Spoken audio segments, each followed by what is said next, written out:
what happens when you want to train the inside of your sides or your adductors and you do not have enough range of motion. One is a common exercise to lie down on your back and straddle the legs and bring them back together. However, if you do not have a lot of range of motion and you get in something like maybe 90 degrees of movement or 100 degrees of movement, you're really not using gravity because most of the time your legs are over your body. So there are 4 exercises that you can use even if you do not have a large range of motion in your inner thighs to strengthen your inner thighs, and then work with that to increase the flexibility before you go to other exercises. Now, so I'm going to show you 4 exercises. They all look similar in terms of the hips. In terms of the knees, they're slightly different.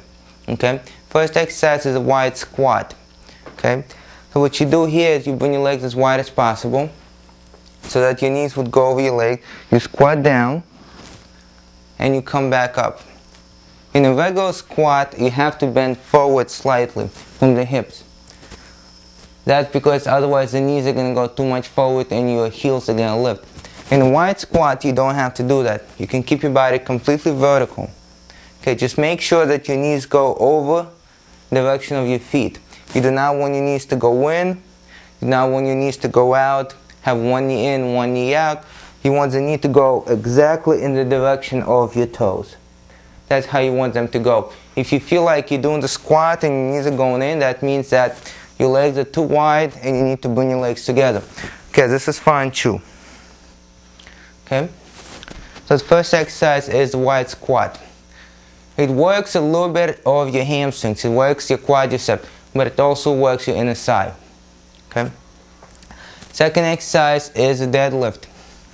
White leg deadlift looks very similar except for when your body is vertical, the hands are not reaching the floor. In a deadlift, your hands reach the floor. A little bit more motion at the hips by leaning forward. Okay, so this is a deadlift. Legs are wide, coming down, coming up. Okay, 2 more exercises. On the next 2 exercises, the toes are forward. Okay, here we have the toes out to the side. If you're very flexible, maybe the toes completely out. But here we have the toes forward. So from here we're going to bend the knees just a little bit. Go forward as much as you can from the hip. And come back up. Okay, another angle. Forward, knees slightly bend. And up. The more advanced option, the hamstring here would be the limiting factor, so if you do not have flexible hamstring, you shouldn't do this, is to keep the legs completely straight. And from here to go forward and to come back up. Notice if your legs are too close together, you're not really going to feel anything. Meaning that if your legs are close together, as opposed to legs being, let's say, this wide, here you would feel the inner thighs are holding it together, otherwise the legs would slide out to the side. Okay? Here you're not going to feel it. Your gravity goes straight down and the inner thighs don't work that much. However, by going forward, although you're activating your whole posterior chain here, you will also be activating your inner thigh a little bit because your legs are wider.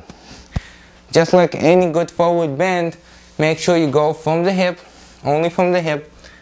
The second you feel like your back is beginning to bend, stop right there. That could be your range of motion. If you notice that you're doing this is all you have no hamstring flexibility, you have no inner thigh flexibility, this is all you can do. First master this movement. That's all it takes. First master that movement.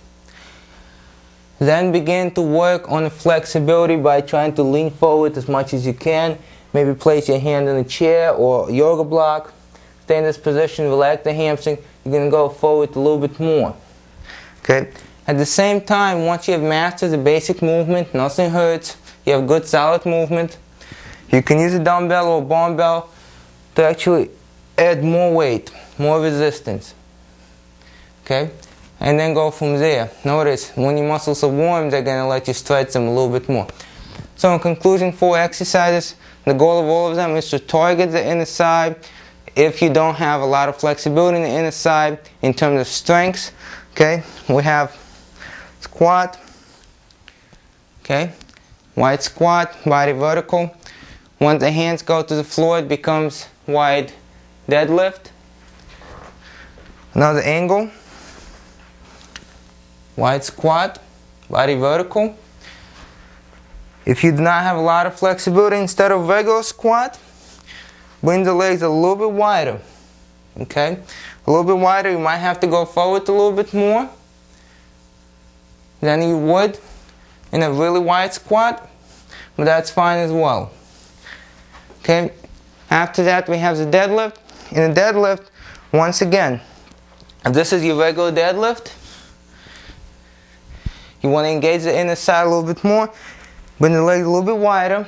They don't have to be crazy wide, just a little bit wider, and you will engage the inner side more.